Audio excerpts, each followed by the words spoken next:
Hey everybody, Rob here at etrailer.com. Today we're going to be taking a look at the SumoSprings Rear Helper Springs on our 2004 Fleetwood Southwinds motorhome. Now here at eTrailer we do get a lot of questions, especially when it comes to motorhomes. Because let's face it, they're really big vehicles, and if you haven't driven one before, once you get behind the wheel, it can be a little nerve-wracking. And one thing that nobody really talks about is how poorly they handle. And what I mean by that is the way that they drive. Sure, the insides are very nice, they're comfortable. Once you get on the road, they don't handle very well because they are very top heavy and there's a lot of area for the wind to catch. So we end up getting pushed around on the highway, or if we're taking a sharp turn, it feels really top heavy, we start feeling like we're leaning. Well, by the time we're getting where we're going to be exhausted because we're shifting around in our seats so much, fighting the steering wheel, and trying to keep our motorhome driving straight. Not to mention all the passengers in the back and all of our gear, it ends up getting tossed around and it's just not an enjoyable thing. But that's where our SumoSprings are going to help. They're going to alleviate a lot of those problems. When we're driving down the road, it's going to cut down on that body roll. So if we do have a big gust of wind come by and it pushes against the side, we're not going to have to fight as much. We're not going to get that leaning and kind of mushy, soft feeling going in and out of the turns. And especially when it comes to bumps, it's definitely going to soften them up a little bit and give us a lot smoother of a ride. But if you really want full stability, I recommend getting the front SumoSprings as well. That way we can have full stability from the front all the way to the back. And the SumoSprings in the back here are definitely going to help out, especially if you flat tow a vehicle. Because once you have all that weight back here, it kind of starts to wag the back end of your motorhome. And once the back end starts moving, it wants to pivot the front end the other way. Which then again, we end up fighting that steering wheel and really trying to keep control of our motorhome, which ends up leading to a not enjoyable ride. But the SumoSprings are definitely going to stiffen everything up, give us a lot more stability, and make it that much easier to tow our vehicle. So now that we have everything installed and in place on our motorhome, let's go ahead and take it on our test course and see exactly how much improvement we got and how our motorhome handles. So we're first going to come up to our bumps course. We'll be going over the bumps right about 5 miles an hour.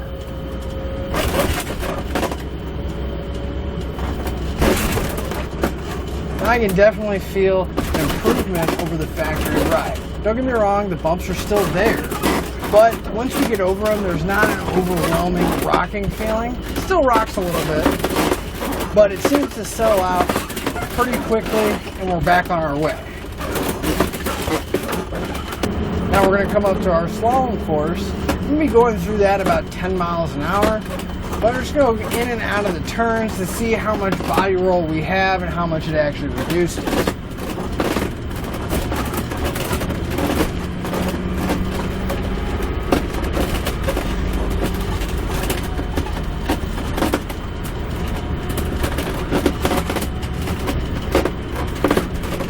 I can immediately tell a pretty good difference. It doesn't handle like a sports car, but it definitely is a lot more stable than when it first started, and it's a lot easier to keep control of the motorhome as I'm going in and out of the turns. And it doesn't have so much of a leaning feeling, it just generally wants to go into the turn and come out of the turn rather than leaning really hard and then turning. It's a lot more stable. It doesn't feel as soft and mushy and have so much of that body rolling feeling to it.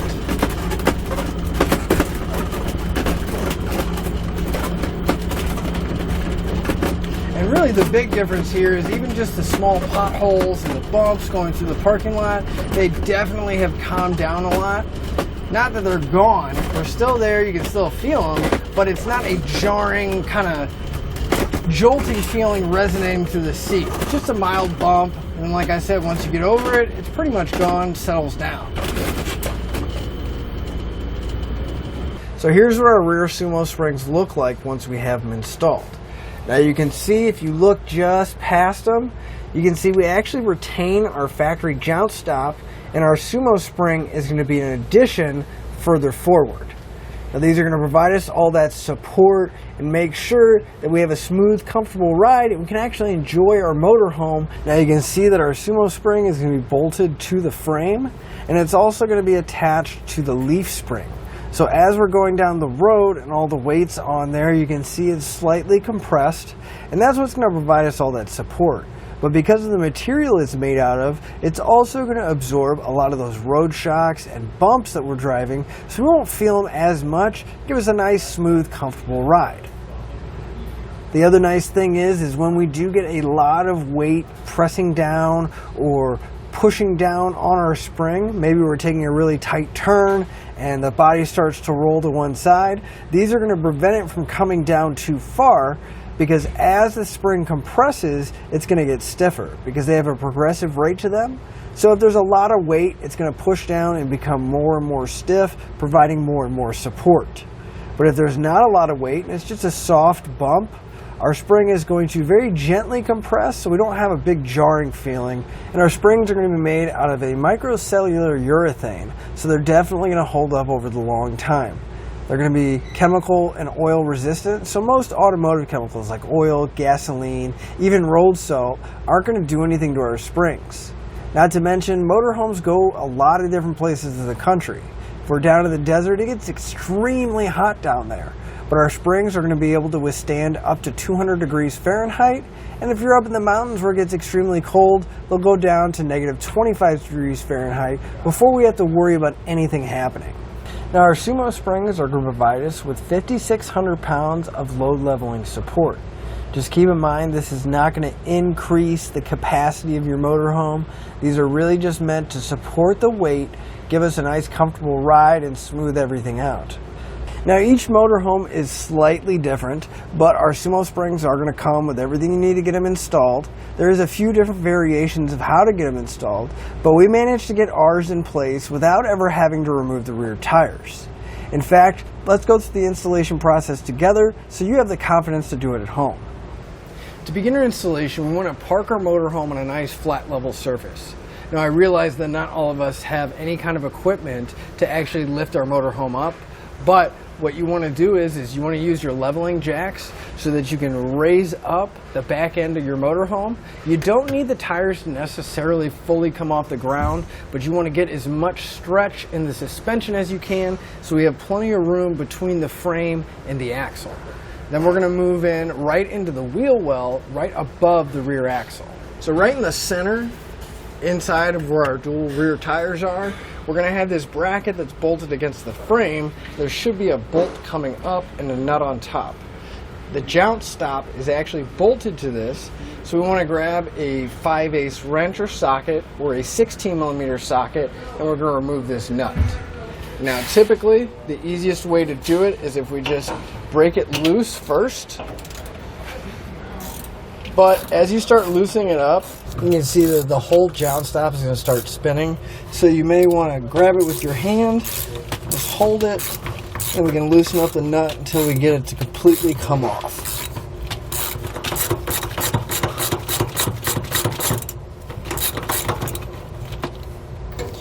Once we have the nut fully removed, we want to hold on to the nut and the lock washer, but we're going to pull the jounce stop out so we have access to that hole going through the bracket. Next, we're going to need to get our spring assembly put together. So we're going to grab the upper bracket out of our kit. Now on the top, we're going to have 3 holes, and you'll see it kind of tapers down, has a slotted hole over here, and then we'll have this little ear and tab off to the other side. We want to mount our spring when the 2 holes closest to that tab with the several holes in it, we want to mount our spring closest to that side.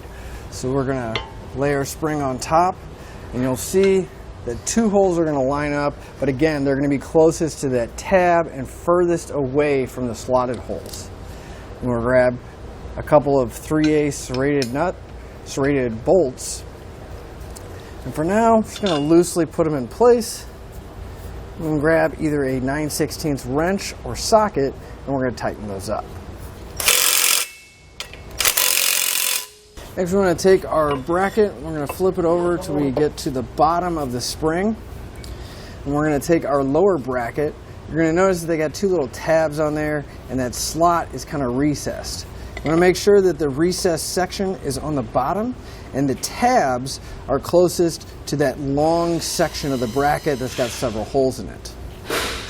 We'll take our hex bolt, and for now we're just going to get it loosely installed. by hand. We can grab an Allen socket and tighten it up. You want to use a 7/32 Allen socket to tighten it up. Now I like to get it about in the middle. That way it's just fairly easy to line everything up, but we may need to make an adjustment. You just want to make sure that bolt's nice and secure, and that none of the brackets are going to be moving on the assembly. Now if we come right to the inside, just on the front side of the tires, the very bottom of the frame, we're going to have a couple bolts that are in place. We need to pull the one toward the rear out. It's going to be holding this box and this bracket in place. So we just want to pull that one bolt out. So we'll grab a 13mm socket.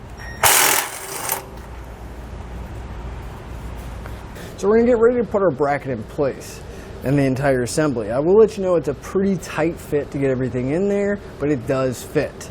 This long section here is going to go right underneath that bracket where we removed our joust stop. So the slotted hole should line up with the hole in our joust stop bracket. And then the long tab here, this part that goes underneath the frame, one of these holes should line up with the hole with the bolt we just removed. And then finally, the tabs on the bottom of our spring should straddle the leaf spring pack itself. So it should be sitting against the vehicle like this, and again, right underneath our joust stop bracket right here. Once we have the bracket loosely in place, we're going to take our joust bumper, line it up. We're going to pass that bolt all the way through. Make sure it's nice and flat against the bracket. We're going to reinstall that lock washer and hex nut. And grab that 16mm socket and tighten it up all the way. Again, just keep in mind you may have to hold the joust bumper once you really start tightening it to keep it from spinning. Now on the bottom, where it comes in on the bottom of the frame here, we did get our bracket to line up with that hole, but the hole on the other side of the frame is actually built into the bracket and there's a nut. The factory bolt didn't fit there, so I grabbed myself a slightly longer 5/16 bolt that has the same thread on it and a flat washer so we can secure it at the bottom. If you don't have room, or there's something in the way, or you don't have a long enough bolt, don't worry about it. You don't have to use these lower holes, and we'll show you how you can secure it down in a few steps. But since we do have this spot here, we can go ahead and use this bolt. But if your frame's open, nothing's in the way, you can also drill out a hole and use the 3/8 bolt that's in your kit. Now if we come back to the side of the frame where we have our spring mounted, on the side closest to the front of our motorhome, we should have a large hole and a smaller hole right below it. Now if you didn't get to mount the lower bracket on the bottom of the frame, you're going to want to drill both of these holes out. But since we have a bolt on the bottom, we're only going to be drilling out the large hole. And we're going to want to drill it out to at least a 1/2 inch because we need to pass a 1/2 inch bolt through there. Now it's not a bad idea to double check on the other side of the frame, make sure there's nothing in the way, that you can access it and everything else.